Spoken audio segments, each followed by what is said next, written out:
Fala galera, boa noite a todos. Estamos aqui de volta. Hoje muito legal.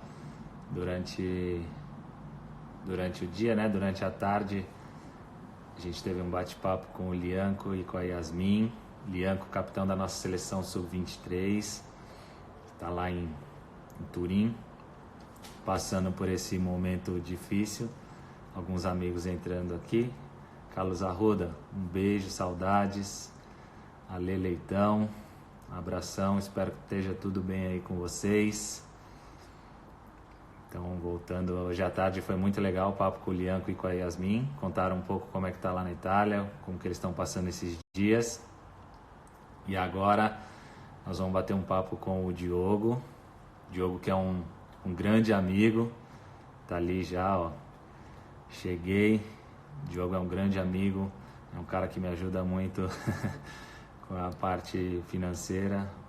O Luiz Fabiano fala bonito, vai pagar meu jantar quando? E o Diogo vai bater um papo com a gente agora à noite, contar pra gente um pouco. Ele é especialista em finanças pessoais e ele vai dar um pouco pra gente esse panorama, o entendimento de como cuidar, né, do nosso dinheiro numa situação tão difícil como essa que a gente está vivendo agora. O Diogo escreveu um livro recente que chama Como Ficar Rico Ganhando Pouco. Ótimo tema, né? Um ótimo livro. Então eu aconselho. E ele está em todas as mídias sociais, ajudando, dando consultorias, enfim, ajudando as pessoas a terem um pouco mais desse entendimento de finanças pessoais. Calma aí que eu vou chamar o Diogo aqui. Vamos ver.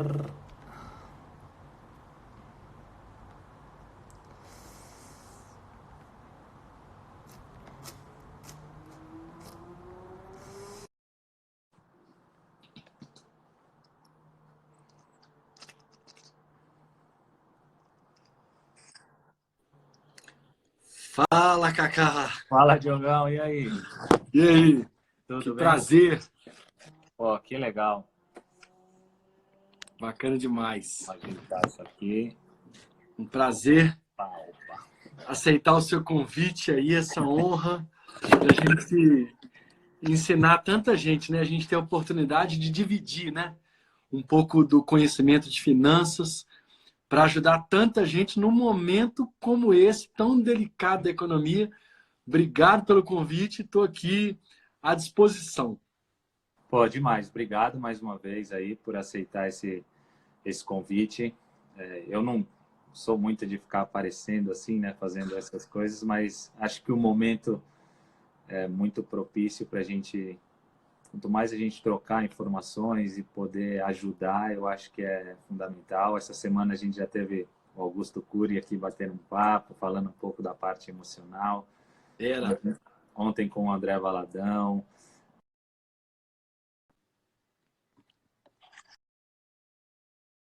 Eu tive com o Lianco e a Yasmin, um casal, o Lianco, capitão da seleção sub-23, estão lá na Itália, contaram um pouco como está sendo esse momento deles lá, enfim, o que eles estão vivendo. E agora com você, Diogão, assume essa bronca aí. Estamos num momento delicadíssimo, né, nessa balança. De um lado da balança, saúde, do outro lado, economia. Saúde financeira. Exato. Então tem saúde física de um lado e saúde financeira do outro. Eu acho que é legal deixar esse entendimento, né? Porque muitas pessoas estão colocando saúde contra, ou seja, vida contra dinheiro. E não é essa a balança. É saúde física com saúde financeira, onde no final tem vida dos dois lados correndo risco. Então, realmente é uma balança muito difícil de ser equilibrada, que nossos líderes tenham sabedoria, e essa é a nossa oração, para que eles tenham essa sabedoria para decidir.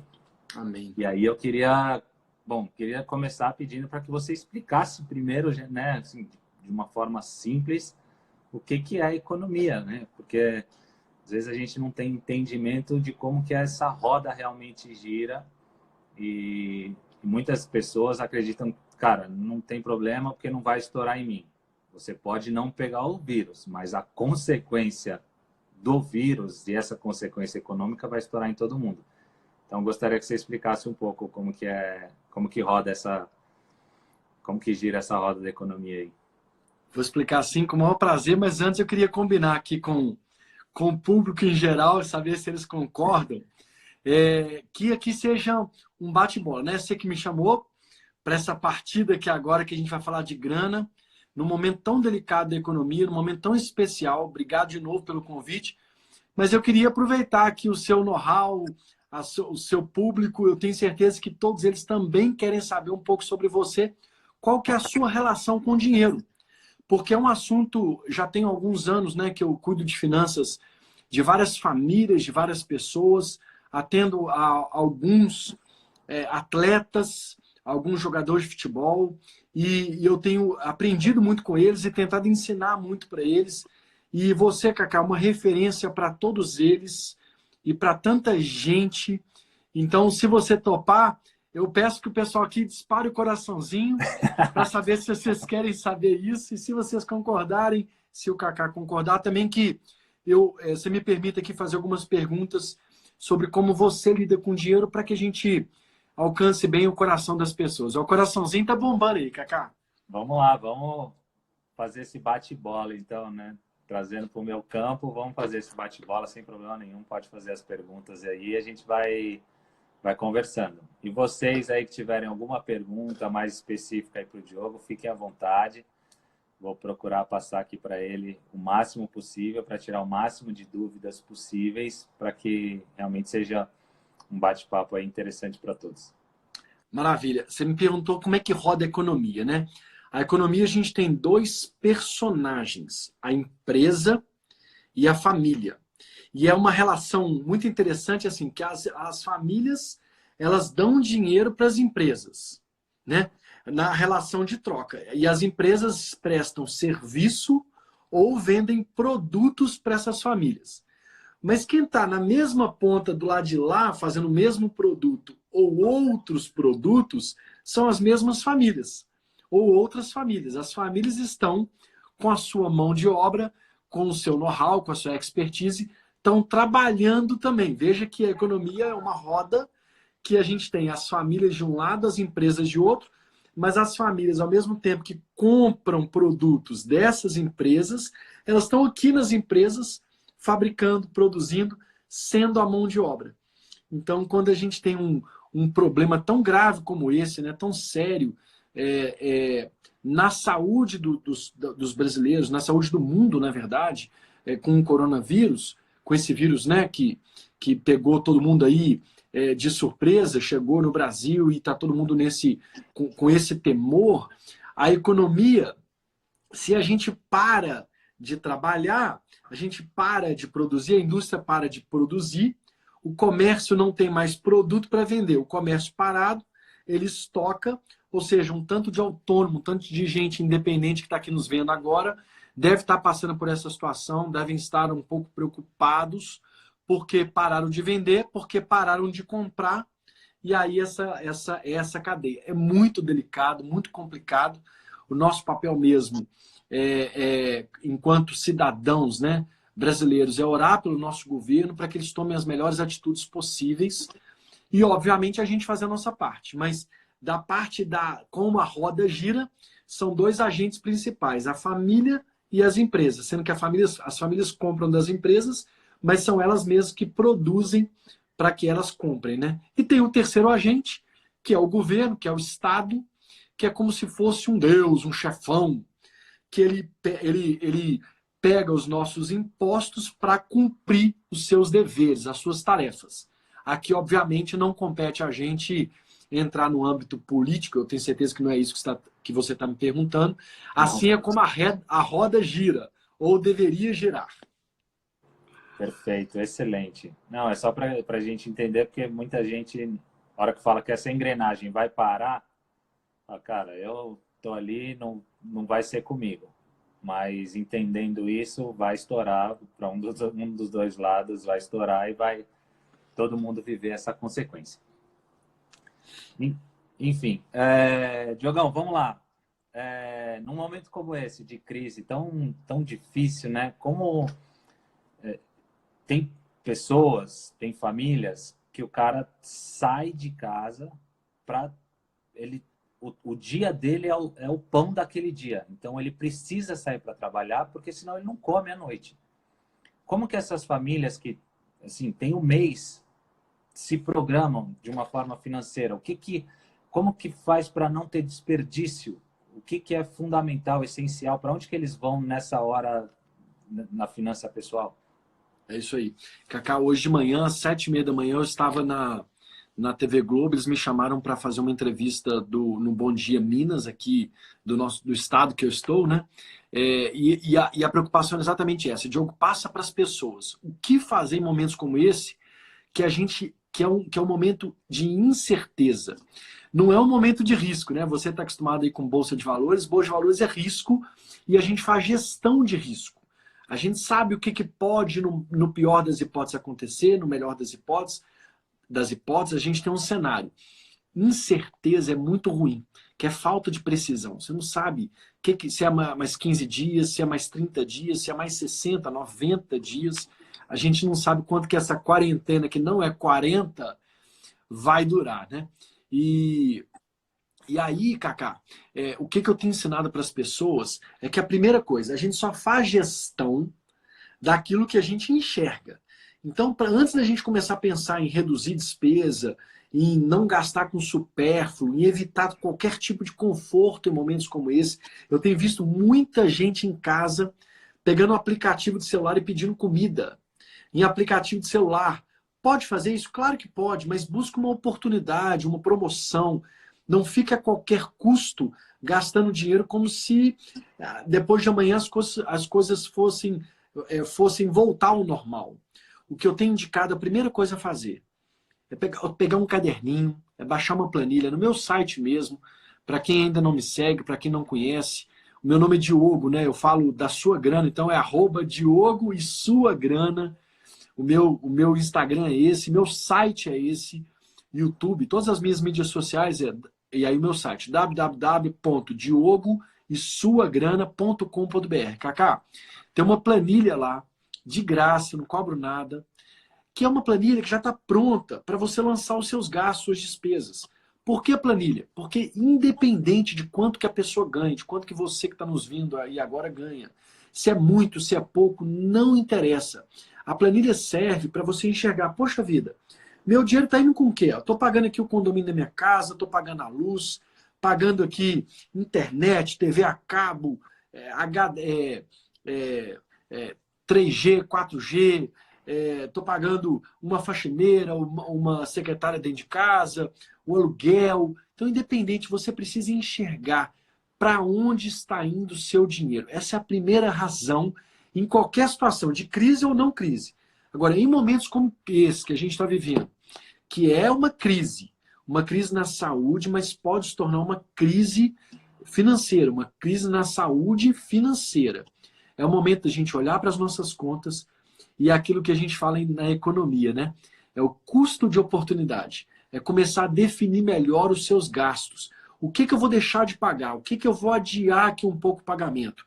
O que eu tenho que priorizar como pagamento? Por exemplo, contas essenciais. Cacá, eu preciso sobreviver. Preciso pagar meu supermercado, eu preciso pagar a luz porque senão apaga. Eu, às vezes, vou precisar da internet da casa porque eu estou de home office ou porque eu estou usando a meu favor para vender meu produto, etc. Então, pagar aquilo que é essencial. É momento da gente ter essa consciência de pagar as contas para sobreviver. Excelente.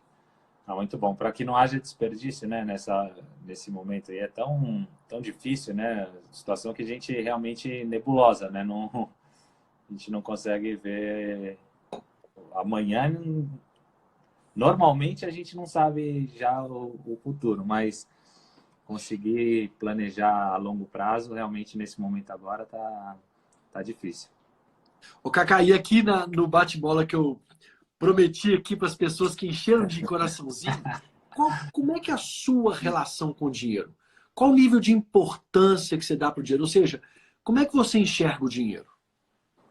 Bom, acho que para eu contar essa história, eu preciso voltar um pouco, né, na minha história de vida, realmente. Eu venho de uma família de classe média, média. Meu pai formado em engenheiro civil, minha mãe professora, mas minha mãe deixou de exercer o trabalho muito cedo para cuidar da casa, de mim, do meu irmão, e meu pai que saía para ralar. Então, nunca faltou, mas também não sobrava muito. Então era muito ali contado e essa foi nossa.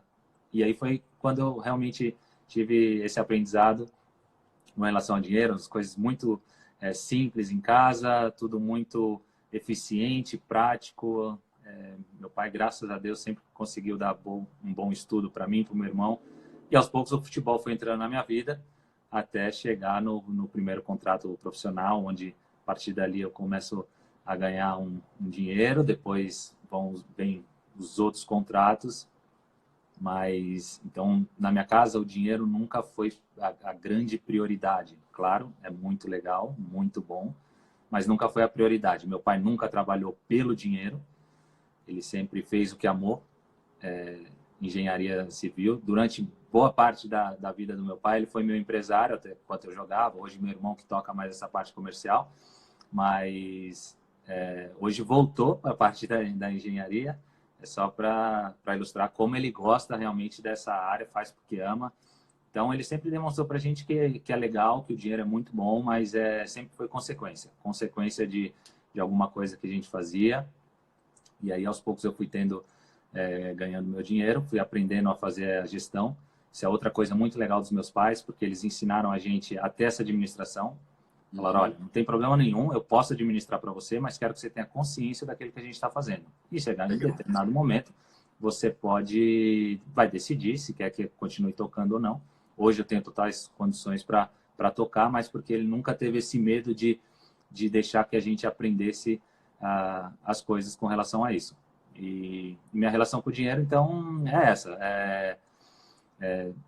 Tomo o maior cuidado do mundo, me vejo como um administrador das coisas de Deus nessa terra. Realmente não acho que tudo que aconteceu, que eu conquistei, tem um pouco do meu e muito de Deus. Então, já desde o talento que eu tenho, claro, eu tive que desenvolver esse talento, aprimorar e tudo mais. Não é tudo na mão dele, mas ele me deu um talento que eu nasci com isso e eu tive que aprimorar. Então, minha relação com o dinheiro é sempre nessa questão de consequência de alguma coisa que realmente eu faço porque gosto, faço bem feito e aí me pagam por aquilo. Legal você falar sobre Deus, né?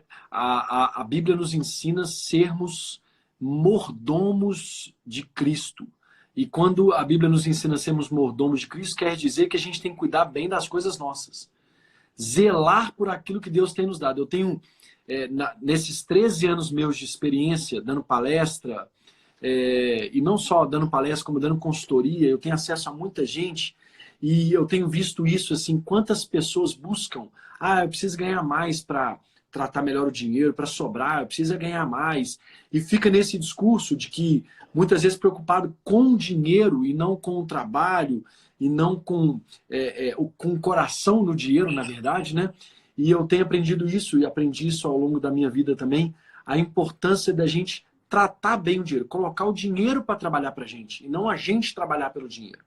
E quando a Bíblia fala de sermos mordomos, imagina o mordomo, aquele cara todo zeloso, com aquela roupa toda arrumadinha, levando do bom e do melhor para o seu dono, né? Para quem ele está servindo. E é assim que eu entendo a relação com o dinheiro. A minha relação com o dinheiro é essa, eu coloco ele no lugar dele, é ele que trabalha para mim, não eu para ele, ou seja, é ele que me serve, mas eu tenho bastante zelo, porque eu entendo que até Deus olha lá e fala assim, não, o Diogo não está preparado para ganhar mais, né? Quantas pessoas, às vezes, questionam o próprio Deus para ganhar mais e a gente não está cuidando bem. Fala, não, quando ele cuidar melhor do dinheiro, eu vou dar mais oportunidades para ele, eu vou gerar mais condição financeira para ele. Eu tenho um pouco desse pensamento e compartilho com você. A nossa parte nós temos que fazer tudo o que é possível para a gente, em termos de capacitação. Hoje, em tempos como esse, que a gente está dentro de casa há mais tempo fazendo home office, qual o melhor investimento que a gente pode fazer? É investir em nós mesmos, buscando capacitação, buscando leitura, buscando fazer cursos E eu vejo, Cacá, que você é um cara que faz muito isso, mesmo não precisando muitas vezes, eu percebo que você está sempre correndo atrás, sempre estudando, sempre se capacitando, isso é muito legal. Eu gosto muito, realmente gosto muito de estudar. Carol, minha esposa, me chama de Zé Cursinho. Tudo eu procuro um curso para fazer, que eu acho que sempre tem alguém melhor do que eu, né, na área, um especialista que pode me ensinar. Então a Carol me chama de Zé Cursinho. Eu faço um curso de gestão esportiva. A gente está fazendo um curso de teologia juntos também. A gente estava aqui estudando, então eu concordo com você. O melhor investimento que a gente faz é na gente mesmo, esse investimento de capacitação, de entendimento, de inteligência. Enfim, é isso que tem dado realmente muitos frutos e resultados. Legal. Jogão, estamos em crise, momento difícil, é hora de investir. Não, o que eu faço, o que eu não faço? Galera mandando mensagem aqui, falando, a bolsa está despencando, o que eu faço? A gente... ótima pergunta, uma pergunta de muita consciência, assim. Primeira coisa, se você não tem dinheiro para deixar investido onde quer que seja, não é momento de se aventurar com dinheiro em renda variável. Quando a gente fala de investimento, a gente tem duas opções. Renda fixa, que eu aplico um dinheiro, eu sei quanto que eu vou ter de retorno ao final de um tempo, e renda variável, que eu não sei se varia para cima ou para baixo e quanto é essa variação. Então, hoje a pergunta que mais me fazem é: eu posso entrar na Bolsa de Valores? Está muito barata? Deixa eu entrar? Posso entrar? Não posso? Que eu digo sempre o seguinte: Bolsa de Valores é sempre no longo prazo. Antes do coronavírus, estava todo mundo indicando Bolsa de Valores a qualquer custo. Eu sempre tenho pregado, sempre tenho explicado isso para as pessoas: não faça Bolsa de Valores a qualquer custo. É com dinheiro que você não vai precisar para amanhã e sempre de longo prazo. A Bolsa pode te dar muito dinheiro da noite para o dia, mas pode te tirar muito dinheiro também, caso você tenha necessidade de resgatar da noite para o dia, como o caso do coronavírus nos ensinou isso. Então, são duas respostas. Uma primeira: se você vai para a Bolsa de Valores, para renda variável, nunca coloque dinheiro que você pode precisar amanhã. No mínimo, dinheiro para 3 anos, num momento como esse. Mas o longo prazo sugere mais de 5 anos. Agora, Diogo, pode ser uma oportunidade com a bolsa barata? Primeiro, a gente não sabe se ela está barata, porque ela pode cair mais. Mas segundo, se é com pensamento a longo prazo, sim, você pode entrar numa janela de oportunidade. Tem muita gente ganhando dinheiro com a Bolsa de Valores, vai ganhar ainda mais com o horizonte de longo prazo. Então, toda crise gera uma oportunidade. A Bolsa de Valores é uma janela de oportunidade que, se você fizer consciente com longo prazo, eu acho uma ótima ideia. Na renda fixa, a gente tem algumas oportunidades. A taxa Selic hoje muito baixa. Para quem não entende um pouco taxa Selic, CDI, a taxa Selic está 3,75. E eu vou te ensinar, você vai entender rapidinho. A 3,75, a taxa Selic, se você ainda tem coragem de ter dinheiro na poupança, seu dinheiro rende 70% desses 3,75. 100% de 3,75 é 3,75. 70% de 3,75 é 2,62. Você está perdendo dinheiro. Cacau, o povo fala assim: Diogo, como é que eu perco dinheiro se eu coloco R$1.000 na poupança e eu saco depois de um tempo 1.100?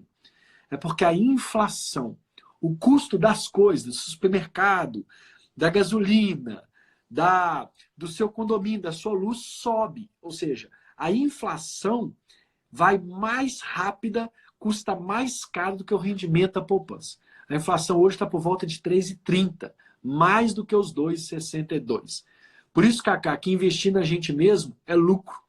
Porque quando a gente sabe que a poupança, por exemplo, é algo extremamente negativo, e as pessoas buscam nela por causa dessa cultura do brasileiro: o filho nasceu, vai comprar poupança, né? O americano, você jogou lá fora, no Orlando City, você sabe. O americano, o filho nasce, ele compra ações de empresa. Ele já coloca o filho como empreendedor, como dono do próprio negócio.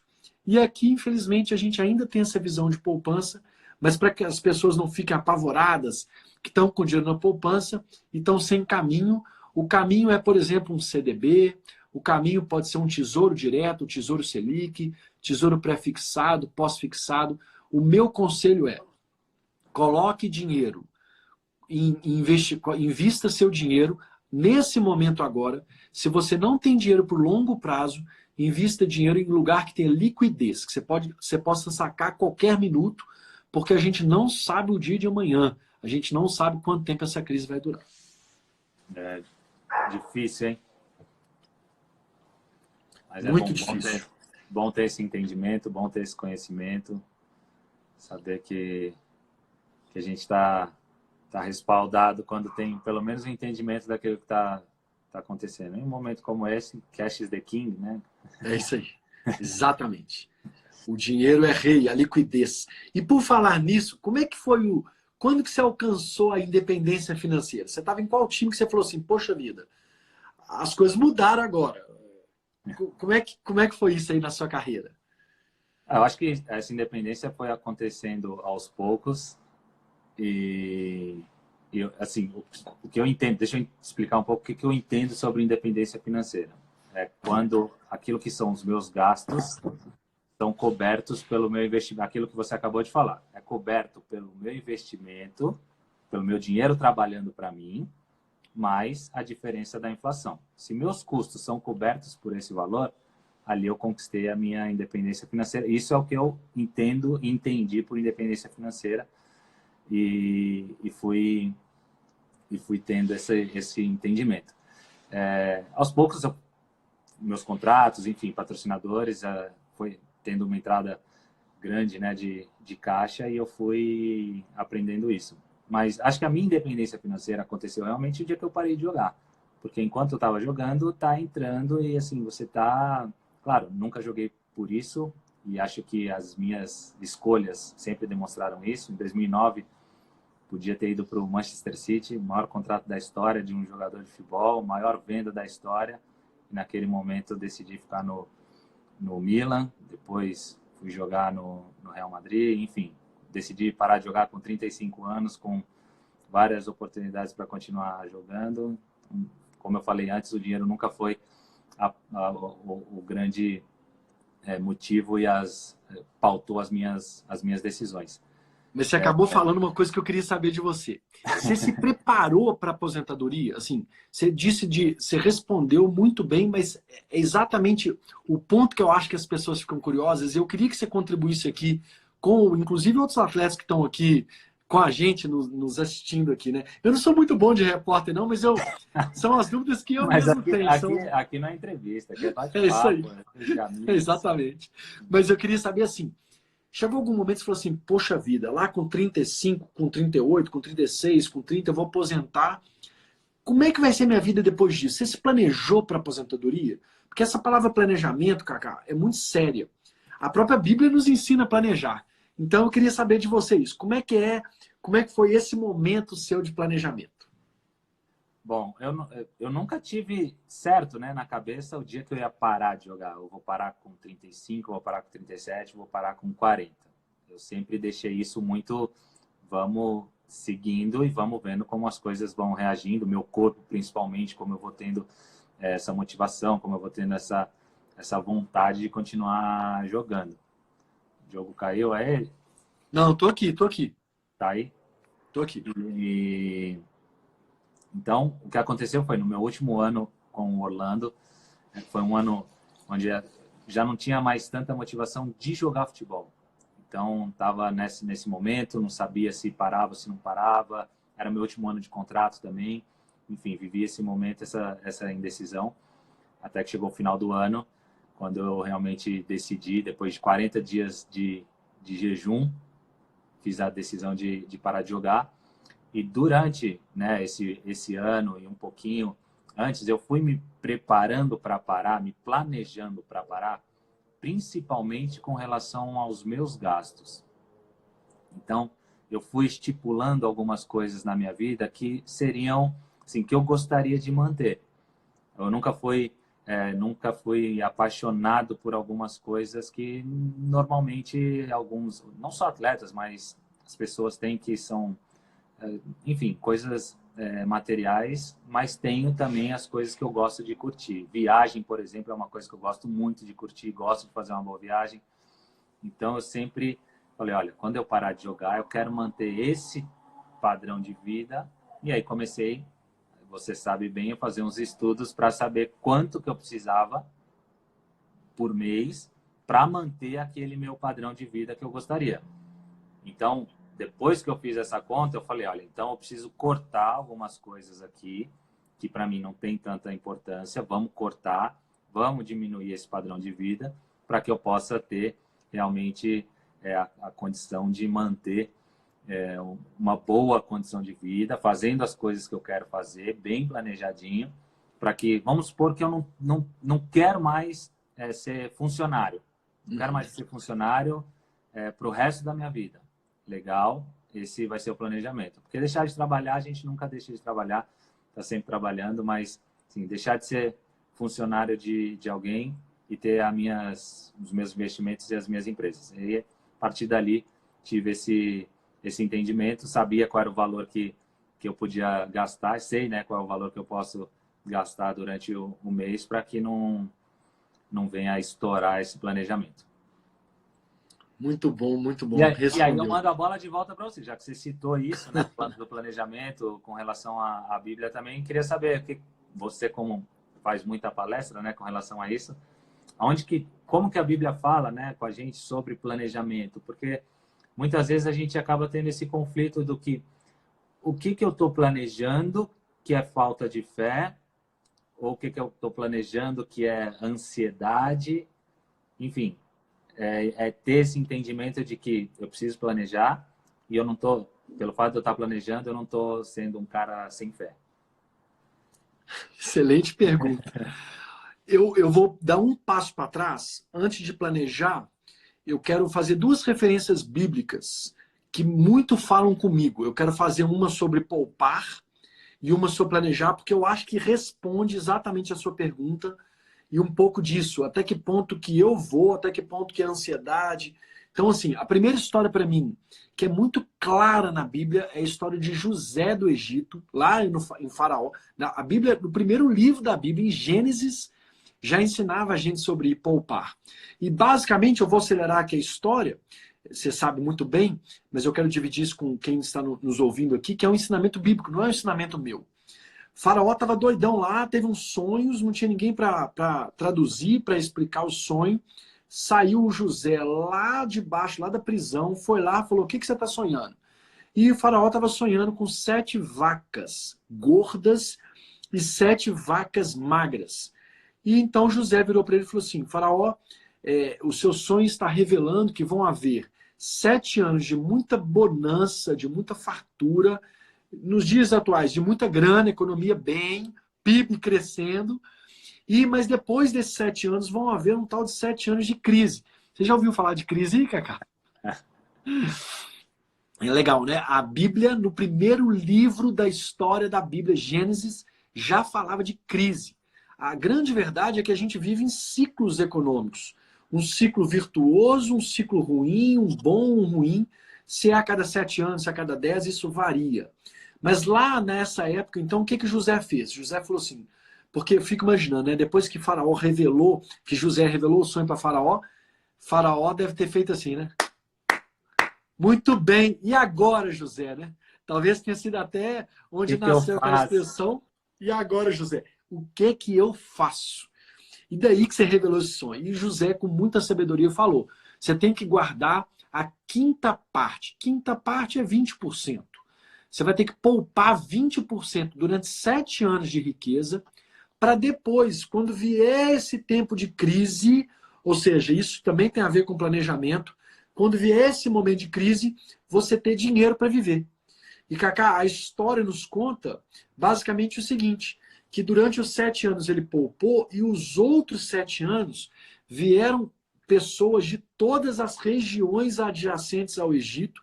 O Egito se tornou a maior região do mundo naquela época. Faraó se tornou o maior império, né? O maior reinado daquela época, porque todo mundo vinha com fome pedir comida e só Faraó tinha.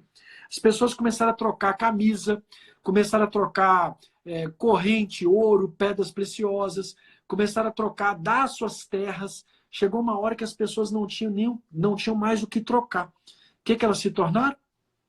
Escravas de Faraó. Muitas vezes nós nos tornamos o que dos bancos? Escravos.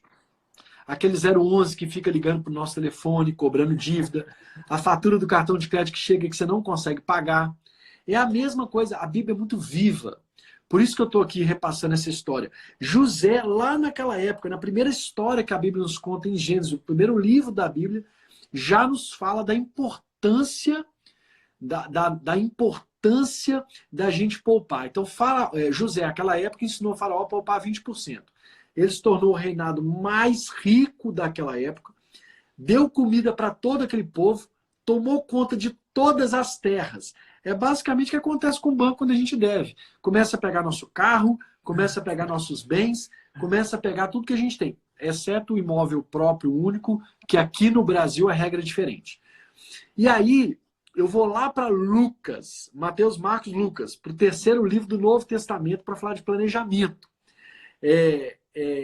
Quando você me pergunta de planejamento, eu sempre tenho aquela dúvida também, assim, já basta cada dia o seu próprio mal, né? A Bíblia nos ensina a não ter ansiedade. Em momentos como esse, tá cheio de gente já doida, já com pensamento de suicídio, com ansiedade, com falta de coragem, sem esperança. E é nesse aspecto que eu entendo que a Bíblia fala que já basta cada dia o seu próprio mal. Eu não vou pensar no amanhã, se amanhã mais gente vai estar infectada, se eu vou pegar o vírus, se eu vou morrer. Mas eu entendo, Cacá, que quando a Bíblia fala de planejamento, e aí Lucas nos ensina o seguinte: você vai construir uma casa, você vai construir uma torre, você tem que assentar primeiro para fazer cálculo, para saber se você vai ter como terminar de construir essa obra. Então, planejamento é isso. As pessoas têm uma distância sobre o que é planejamento, e planejamento é muito mais próximo da gente que as pessoas imaginam. O IPVA vence todo janeiro de todo ano. As pessoas esperam chegar a janeiro para começar a pegar o dinheiro, separar para pagar. Quando, na verdade, hoje, em março, a gente já pode guardar o dinheiro do IPVA, que só vai chegar em janeiro do ano que vem. Ou o IPTU, que você paga pelo ano todo, mas se você pagar à vista tem desconto. Então a Bíblia nos ensina a sentar, fazer aqui o que a gente está fazendo aqui sentado, pegar um papel e anotar. Minha casa vai me custar 1 milhão, ou 500 mil, 100 mil. Eu tenho 50 mil, eu posso construir? Não.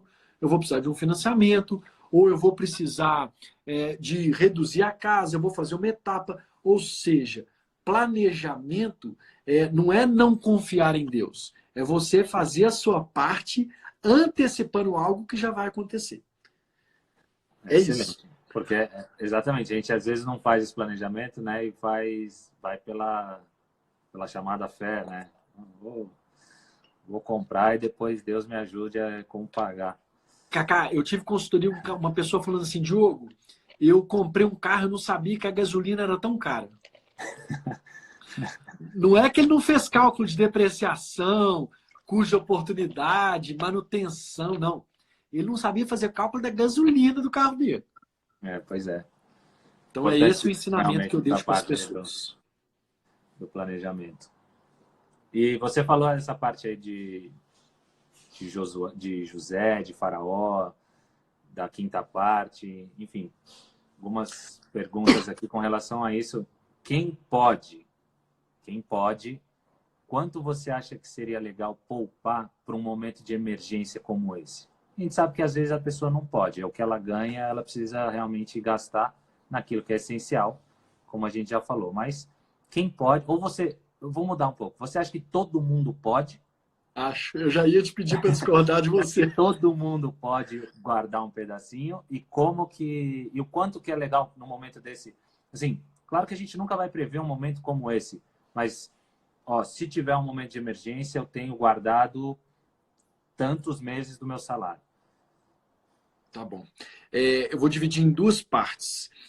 Hoje, no momento da crise, ok não poupar, ok lutar pela sobrevivência, e ao contrário, para sobreviver você tem que inclusive resgatar se você já poupou. É muito importante a gente ter uma reserva de emergência. Eu nem gosto de ficar falando essa palavra, não é que atrai, mas é um negócio negativo. É melhor ter investimentos com liquidez do que a tal da reserva de emergência. Mas assim, em momentos como o de hoje, em crise, que você não sabe qual vai ser o dia de amanhã, é hora de reduzir despesa, reduzir custo para você sobreviver. Então, não é que posso ou não posso poupar em momentos como esse. Agora, ao redor da vida, ao longo da vida, em todas as oportunidades que você tiver, em qualquer que seja a sua situação, eu não sei, você do outro lado, o que você está vivendo, mas eu posso garantir, se tem uma coisa boa em finanças pessoais, é que é matemática. Matemática é uma ciência exata. Então, eu te garanto que você que está nos vendo, qualquer que seja a sua situação, primeiro, você consegue poupar. Segundo, você consegue realizar os seus sonhos. Eu costumo dizer que qualquer um pode viajar para Disney, pode viajar para Paris, porque é matemática. Você pode demorar mais tempo para alcançar seu objetivo. Mas essa é a minha palavra de esperança para você. Cacá, há 17 anos atrás, eu perdi meu pai. Eu não tinha dinheiro para pagar minha faculdade. Eu fui ajudado. Pessoas me ajudaram a pagar 2 anos da minha faculdade. A partir do 3º ano, que eu pude pagar minha faculdade integralmente. Eu agradeci essas pessoas que me ajudavam. Eram 5 pessoas, 3 primos e 2 tios.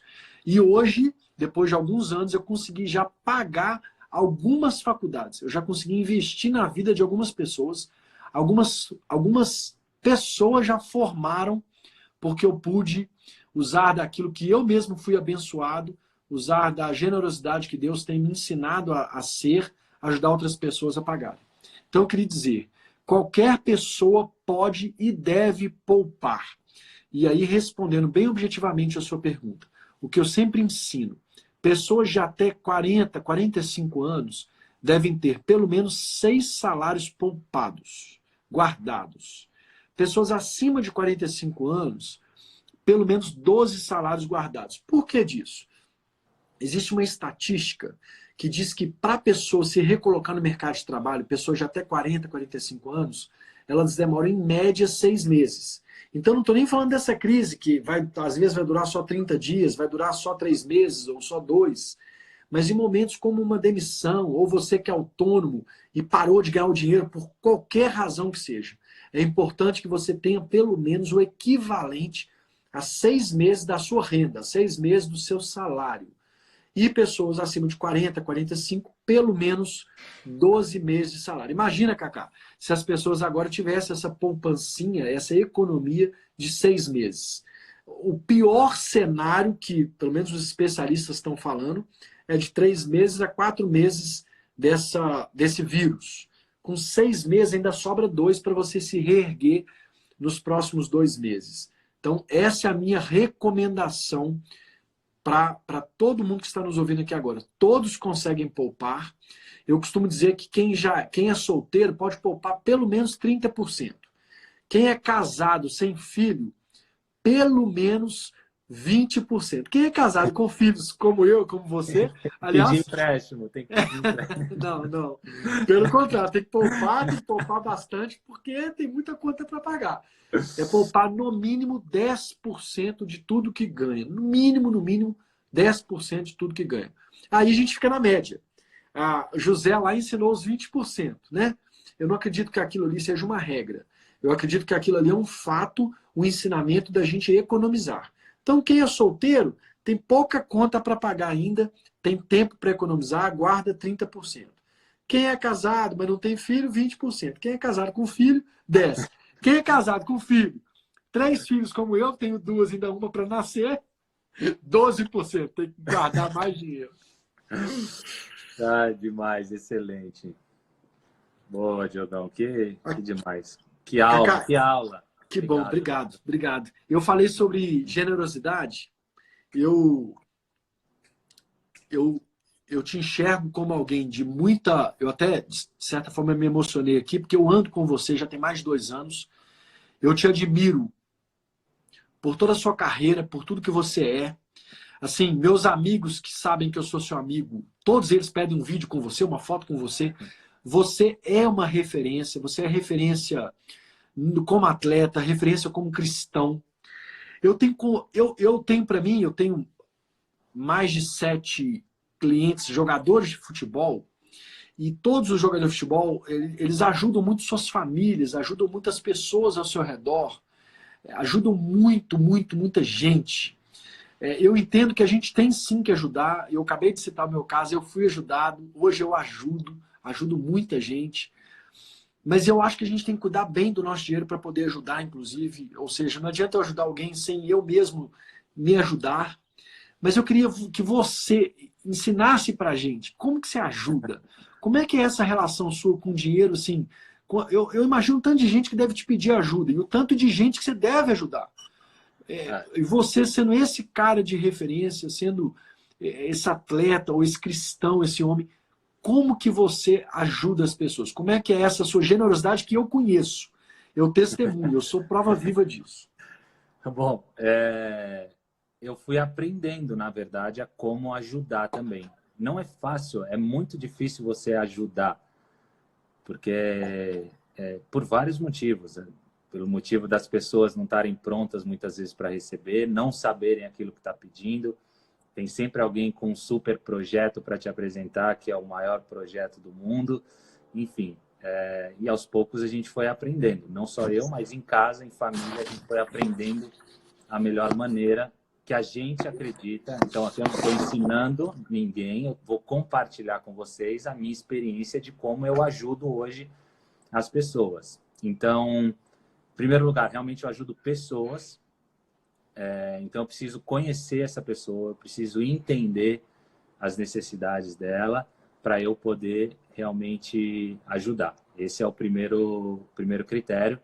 Então, hoje eu ajudo algumas instituições, mas porque eu conheço as pessoas que estão por trás dessa instituição e que são pessoas muito sérias e eu confio. Isso não quer dizer que essas pessoas não errem, pelo contrário. Sei que são pessoas como eu que erram também, mas eu confio plenamente que o coração delas é voltado para a boa intenção de ajudar. E com relação a pessoas em si, o que mais tem que eu gosto de ajudar é com relação à saúde, em primeiro lugar, com relação à formação. Essa hoje é a melhor forma que a gente encontrou, principalmente em casa, de ajudar as pessoas. Então, quando alguém chega para a gente com uma ideia nova, com um projeto novo, o que a gente gosta de fazer é ajudar essa pessoa a se formar, a entender aquilo que ela vai fazer, para depois ajudar na formação daquele projeto que ela tem em mente. Então, quero montar, sei lá, uma empresa de X. Quero empreender em alguma coisa. Legal. Você sabe ser empreendedor? Então, nós vamos fazer um curso de gestão, vamos fazer um curso de administração. Está aqui pago a sua faculdade, o seu curso. Você vai terminar o curso, vai entender o mercado, enfim, vai fazer uma pesquisa, vai entender de tudo aquilo que você está fazendo, que quer fazer, para depois, junto, a gente investir, porque eu não acredito mais em te dar o dinheiro, você montar um negócio, sendo que você não entende daquilo. Então, isso aqui eu só estou prolongando o tempo que você vai ficar sem fazer alguma coisa. Porque isso aqui você vai abrir, vai quebrar e você vai voltar sem o dinheiro que eu emprestei e sem condições de me pagar também. Então, vamos lá, vamos formar e depois a gente entra num negócio junto. Então, basicamente, essa foi a forma que a gente...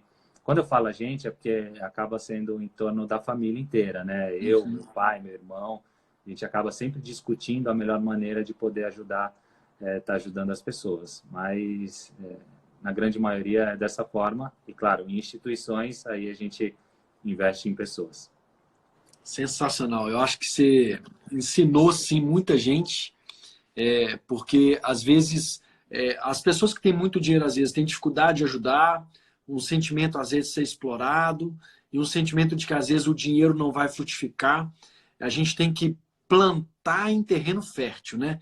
E eu, uma vez, fui esse terreno fértil, lá, vários anos atrás, quando minha família me ajudou pagando minha faculdade, e eu transformei isso em bons frutos, e hoje eu consigo ajudar. Também invisto dessa forma, eu invisto nas pessoas, invisto em educação.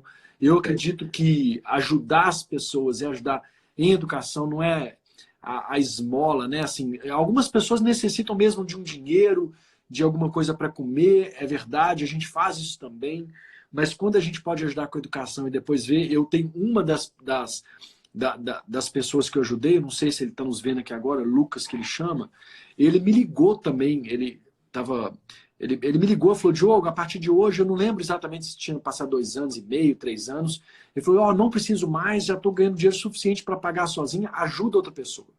Naquele momento, meu coração, eu fiquei de uma alegria, fiquei assim, poxa vida, não tem como a vida de uma pessoa dessa dar errado. Assim, eu aprendi que a gente colhe o que a gente planta. E se a gente planta coisas boas, a gente vai colher coisas boas. Então, muito bom dividir esse espaço com você aqui e falar sobre isso, né? Poder também, em momentos como esse, gerar esperança para as pessoas, ensinar as pessoas. E eu acho que, eu não sei mais quanto tempo que a gente tem aqui. A gente tem 7, 8 minutos. Que a gente tem que acabar um pouco antes para você conseguir deixar salvo aí no. Porque tem muita gente pedindo aqui, ó, deixa salvo a live, deixa salvo e tal. Temos 7 minutos. Tá. E também, depois que desliga, é bom a gente esperar um pouquinho para o pessoal acabar de escutar. Antes da gente encerrar, a gente para de falar e encerra. Pelo menos comigo foi assim, Diogo, eu não vi você despedindo. Dando aula. Porque agora eu estou fazendo live todos os dias. Amanhã tem, sábado tem, domingo tem. Aproveitando esse momento para ensinar as pessoas mais e mais sobre finanças, que é um assunto que muita gente trata como mito, né? É o tal do mindset fixo. Eu não sei mexer com dinheiro, nunca vou aprender. Ah, não, porque esse assunto é muito difícil, porque isso não é para mim.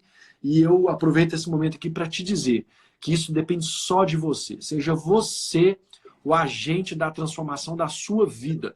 Não interessa de que família você veio, não interessa como seus pais te ensinaram dinheiro, qual que é a sua relação com o dinheiro. Você hoje pode mudar a história da sua vida.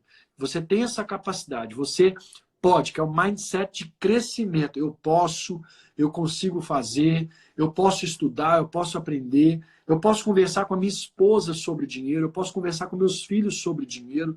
É muita dúvida que muita gente tem essa dúvida. Como é que ensina dinheiro para o filho?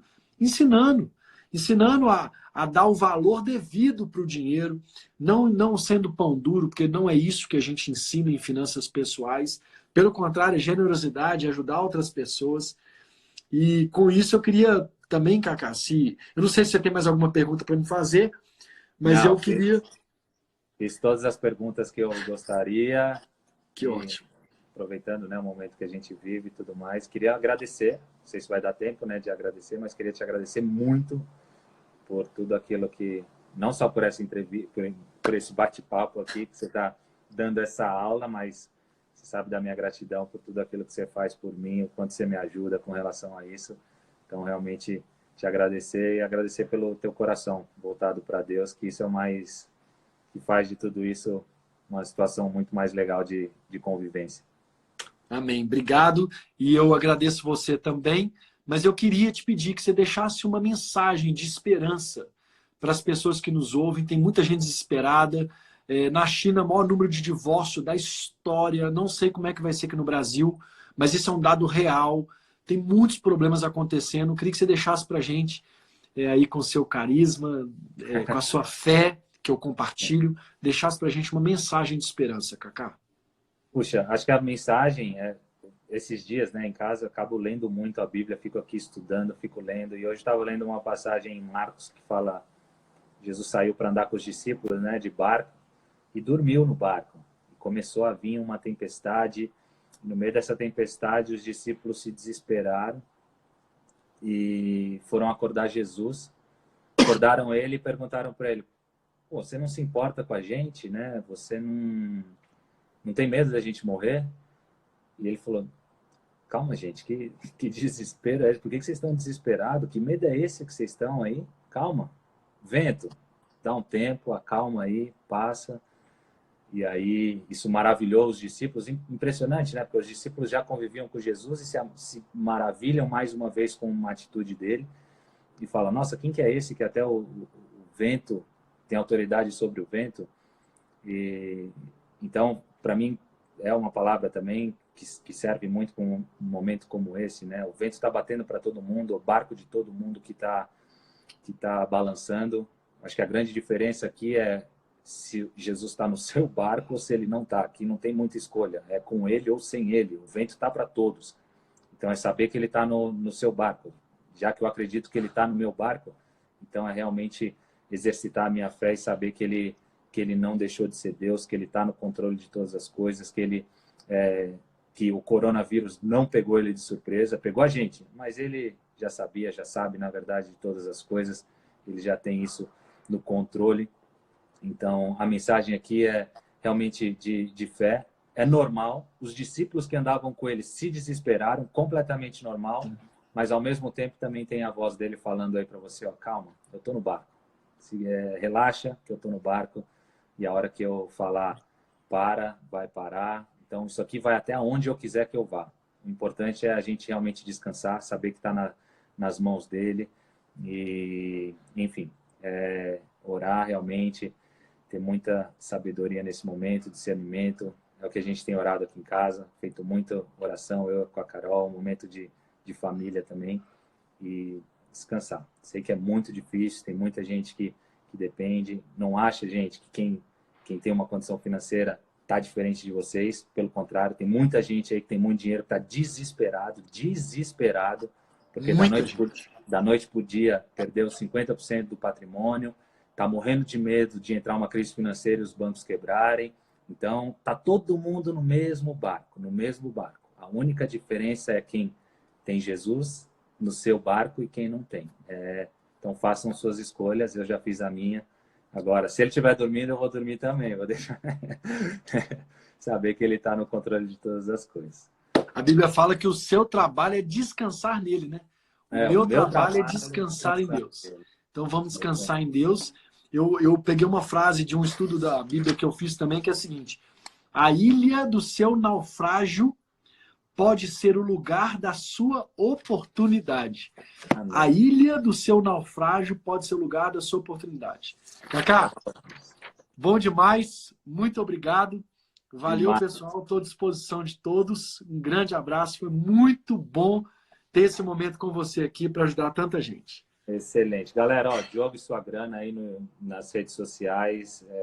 Cara com um coração maravilhoso, com valores e princípios excelentes para mexer com um assunto que é tão delicado e especial.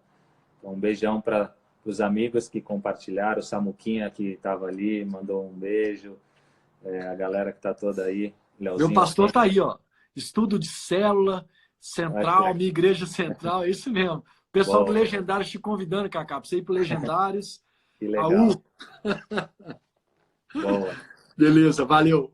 Muito bom, Diogão. Valeu, obrigado mais uma vez. Obrigado você. Falamos. Boa noite, galera.